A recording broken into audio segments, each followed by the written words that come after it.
Walk a Mile in Their Shoes discusses domestic violence and gender inequality. Some of these themes could be triggering for some listeners. Check the 1-800-RESPECT website at 1800respect.org.au for a list of support services. This podcast was recorded on what always was, and always will be, Aboriginal land. Basically just like a gentle giant. No red flags on any domestic violence. As I said earlier, he didn't even say the word SHIT in front of myself or the children. Yeah, a funny feeling, sort of getting my results in the morning and then spending the day interviewing fellow graduates about their VCA results. Gender equality and stuff like that. I didn't feel like we realised how it goes hand in hand with domestic violence. Welcome to Walk a Mile in Their Shoes, a podcast series supporting the AFL Carlton Respects program. We'll tell the stories of those who've experienced or been victims of gender inequality and domestic violence. What you hear might be heavy at times, but we'd encourage you to put yourselves in the shoes of our guests and learn about what we can do together to tackle gender inequality. My name's Tarang Chawla. I'm a Carlton Respects ambassador, and I'm also the host of Walk a Mile in Their Shoes. In 2015, my little sister Nikki was murdered by her partner when she was just 23. Her partner took Nikki's life when she tried to leave him. And sadly, what happened to Nikki is all too common. On average, one woman a week is killed by a current or former male partner in Australia. And 1 in 4 women will experience some form of abuse from the age of 15. We'll be talking to 4 people who have lived experience of gender inequality and domestic violence. But most importantly, we want to listen to them because they have solutions. They have answers for us in how we can better understand the ways that we as a community and as a football club can support survivors and walk a mile in their shoes. We're joined by Simone O'Brien. Simone's a survivor of domestic violence and a passionate advocate working to prevent violence before it begins. We'll also chat to Megan Hustwaite, a professional sports journalist with over 20 years of experience working in a male-dominated industry. And finally, to Daniel and Luke, the founders of Yaya Next Door, whose mother Teresa was murdered at the hands of her ex-husband.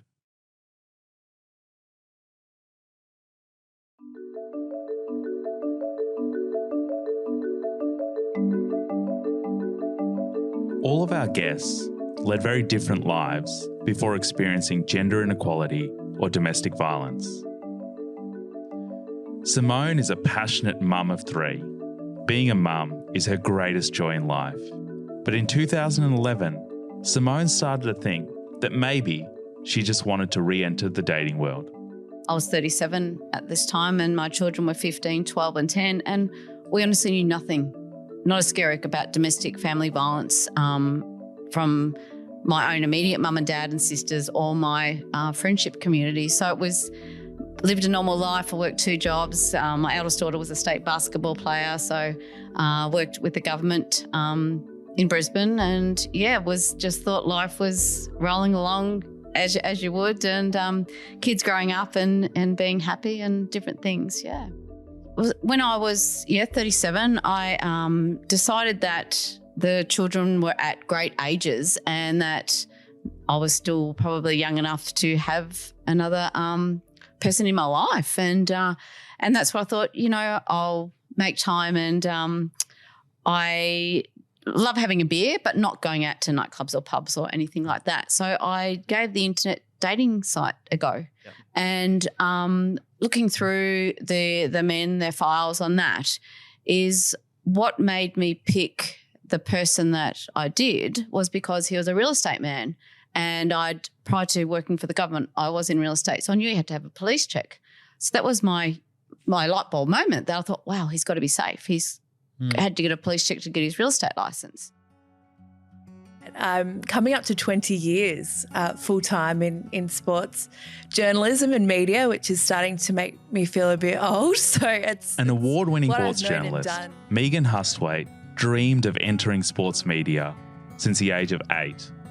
Despite not having any female role models, Megan never thought that she wouldn't be able to crack into the male-dominated world of sports I journalism. was 8 years old when I decided I wanted to be a sports journalist, and despite a bit of pushing in other directions from my parents, I never strayed away from that. So I'm from Ballarat, and that had a lot to do with my love of sport, and I guess why I wanted to be a sports journalist. I think maybe my parents thought teaching or something like that might be maybe a bit easier to get into, or it was probably more sort of in the constraints of what they knew, Yep. I guess. So it didn't interest me though. And I met some people along the way when I was in high school that encouraged me to keep going with it. I worked at the local paper while I was at school, which was fantastic. And one of the first experiences I had where I was exposed to I guess the cut and thrust of sports journalism actually involved Carlton. They did a community camp in Ballarat pre-season 2004, and I had a week off school to go and work on that, which was a bit of a dream for a 16-year-old. I actually kept a scrapbook of articles that I loved from the newspapers. So I know a lot of teenagers used to have posters. I don't know if they do it anymore, but posters on the walls and scrapbooks of bands or actors and movie stars. But you know, my scrapbook was Mike Sheehan and Caro and John Anderson and these sort of reporters. So I was still in high school in year 12 and I was applying for cadetships, which so this was 2004 and they were starting to dry up a little bit, but I was applying for them mainly around Victoria and getting a lot of knockbacks via mail, which I was shattered about, but I hadn't finished school. So I didn't realise that at the time that's sort of why. But during my exams, I did get an interview for cadetship at the Wimmera Mail Times newspaper up in Horsham. So I went and did the interview with the editor-in-chief of staff and found out a couple of weeks later that I got that job and that I'd be starting in February the next year. So this was about late October 2004. Doing my exams. A few weeks later, the editor called and said that they'd had another journalist leave the paper and that they'd need me to start the following week. I hadn't finished school, but managed to finish my exams and moved up on the Friday night and started full-time work on the Monday.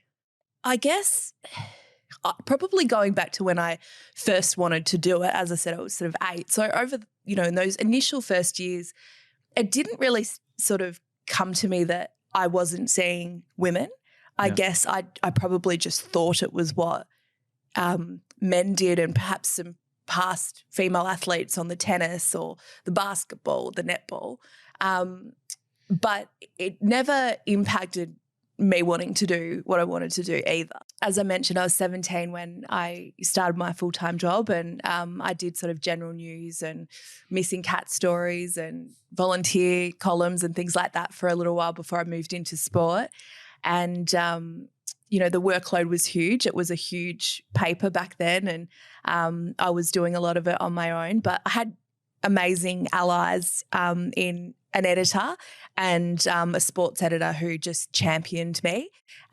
It was interesting because I was the first female full-time covering footy up in the Wimmera. And so it was something that hadn't been seen or experienced before. And I was young. So, at the time, some things sometimes confused me that I didn't know if things were happening because I was a female or because I was a teenager and I wasn't experienced. I wasn't really mature.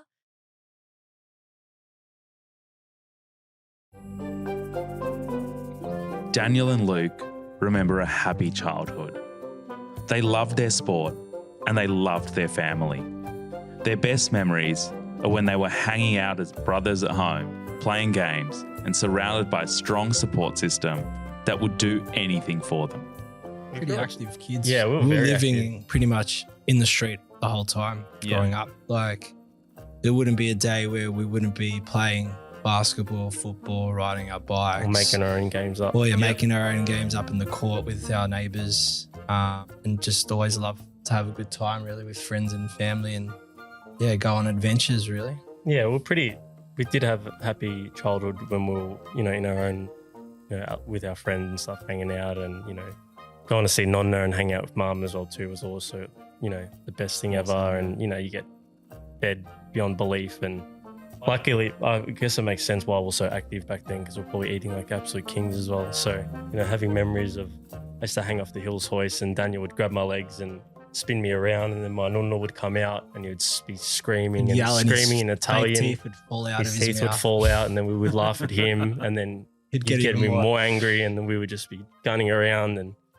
doing all that sort of stuff. So, it's nice sort of making new memories, and also too like looking back on the old ones. Over a period of weeks, he asked to go for a date, and I did. Went on a date with him, and he greeted me with a bunch of flowers at home, and went off. And thinking on the way in the car with him, I thought, now do I pay for half of it or, da-da-da. Anyway, he paid, which was really nice. I was very grateful. And he dropped me at home, and obviously he went off his way, and I went into the children. And from that night, then we started in a relationship. So it was, basically just like a gentle giant. No red flags on any domestic violence. As I said earlier, he didn't even say the word SHIT in front of myself or the children. And, just Simone entered the dating world cautiously. She was inexperienced in the world of dating, and she didn't want to do anything that might upset her children. Plus, she wasn't sure if what she was experiencing was normal, and eventually she decided to end her 9-month short relationship with a real estate agent. On the Saturday, the 23rd of September 2012, I actually rang a friend, and not knowing how to get out of the relationship, I said to her, how do I get out of this now? I said, I don't know. I don't want to be in here. Just these little red flags are making me feel sick. And she said, let's. Do you know what it's like? Just such a relief on my shoulder that she knew that was that I was going to do it. She says, let's do it on Monday when the children go to school. You drop them off at school and you're going into work. And I said, oh, perfect. Thank you so much. So I waited till the Monday, dropped the 2 eldest girls off at high school and Zach at primary school, and caught the train in. And then I even thought, do I ring, do I text or email? And I did do the gutless way, and I just texted him, and it was like just a relief off my shoulders that I'd ended it. And but you're finally maybe free? Free, absolutely. Simone's partner used a common tactic called love bombing. He would do grandiose displays of affection, only to withdraw them later so that he'd always have control over her. Or my partner got me flowers. He's a keeper, Simone. He's a keeper. How did you feel when they said that? Sick. I thought I couldn't, and I suppose I'm not a disrespectful person, but that was what I thought, no, I don't want these. That's not right. That's not what love is, you know? And, you're being told in one ear, he's a keeper, he's a really good guy. But the other ear is telling you, no, he's not, like that instinct that he's not, it's not for the right reason.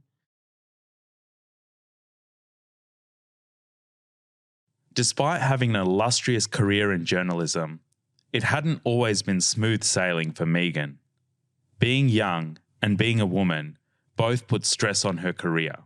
It was a shock to me. I guess a variety of things, from people not wanting to speak to a young girl. Yep. And I probably was called the girl or the young girl by, a lot of people outside of the newspaper. Yep. Not being taken seriously, not being trusted to do my job.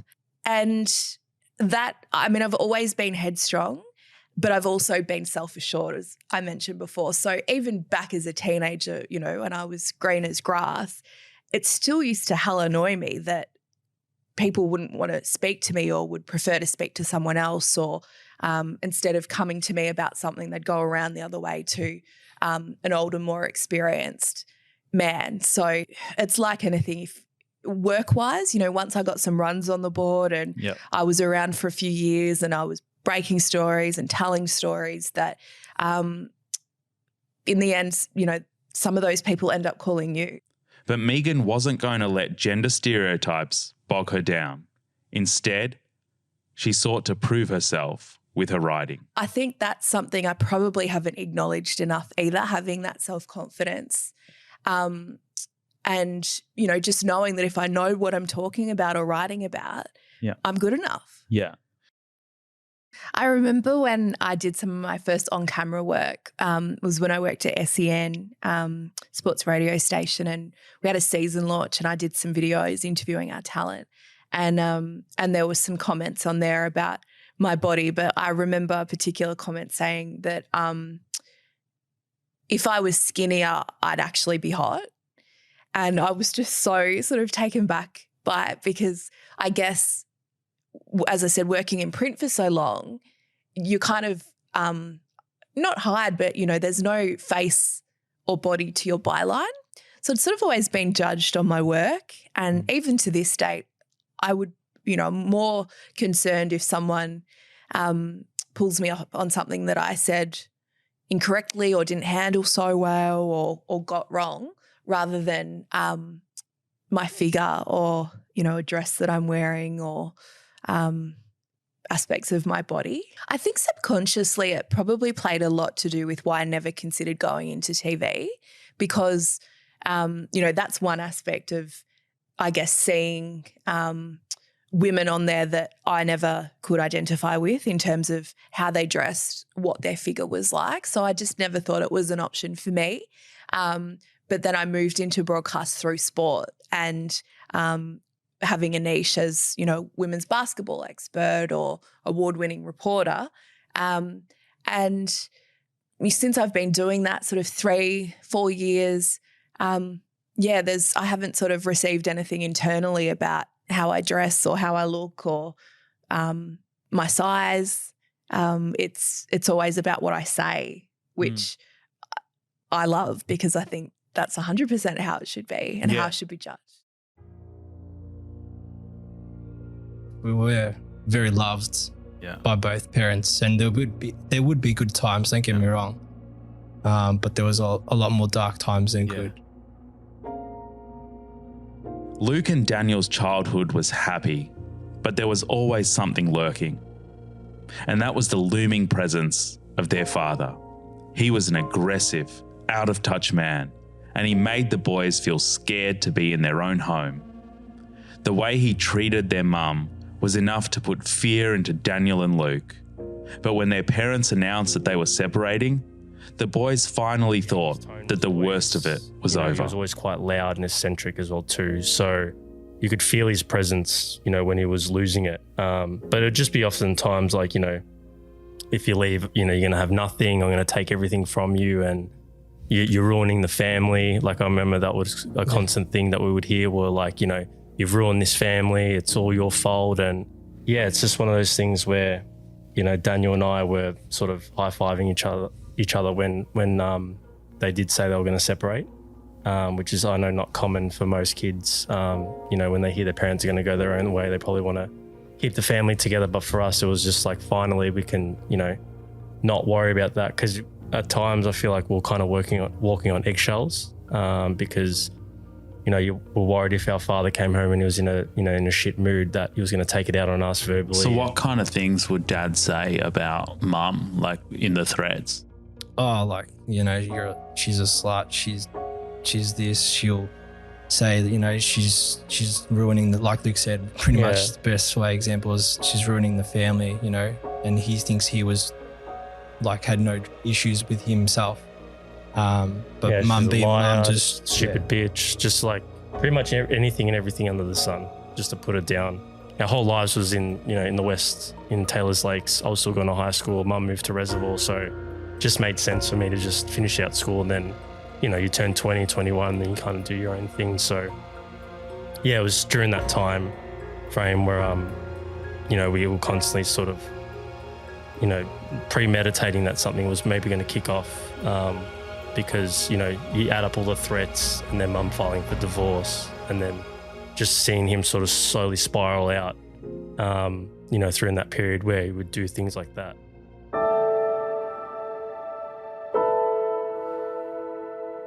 What appears common across all of our guest stories and experiences are the red flags that began to emerge. But the little red flags were deleting contacts out of my phone. And I was actually blaming Zach, who was 10 at the time. Mate, don't play with my phone. Yeah. And, he was justifying himself, and it never happened before.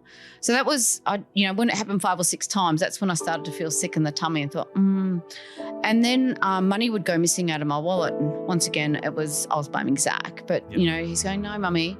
And so here I am, blaming things on my children that I'd never had this trouble before. And I suppose that there were other little red flags that were arising, but is what really turned my corner and the sickness in my tummy was when he started to send me flowers to work. Being in a government job, you can't go into government buildings. It's all swipe card and different things. And because I hadn't been with anyone, he was obviously letting my work colleagues know. And I wasn't just getting a bunch every couple of weeks. It was every day. Simone's partner used a common tactic called love bombing. He would do grandiose displays of affection, only to withdraw them later so that he'd always have control over her. It just, everyone's going, oh, he's a keeper.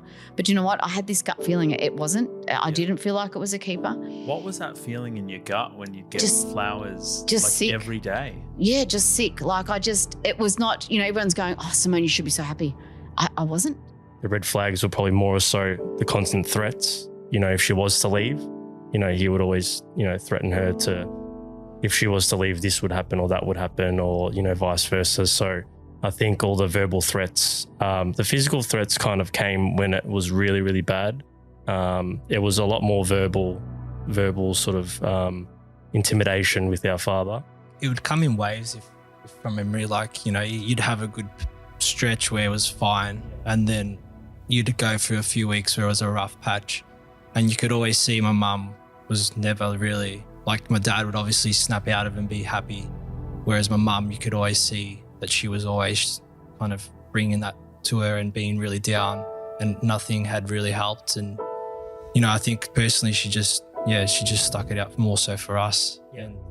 I had some challenging experiences at times covering the local footy from people within clubs, some supporters that if they didn't like what you wrote or who you tipped. I remember tipping a certain team in a grand final and being fairly harshly abused by some supporters after the game.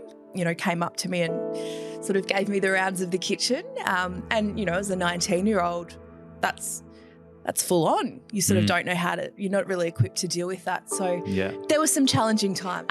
It was interesting because I was the first female full-time covering footy up in the Wimmera. And so it was something that hadn't been seen or experienced before. And I was young. So, at the time, some things sometimes confused me that I didn't know if things were happening because I was a female or because I was a teenager and I wasn't experienced. I wasn't really mature.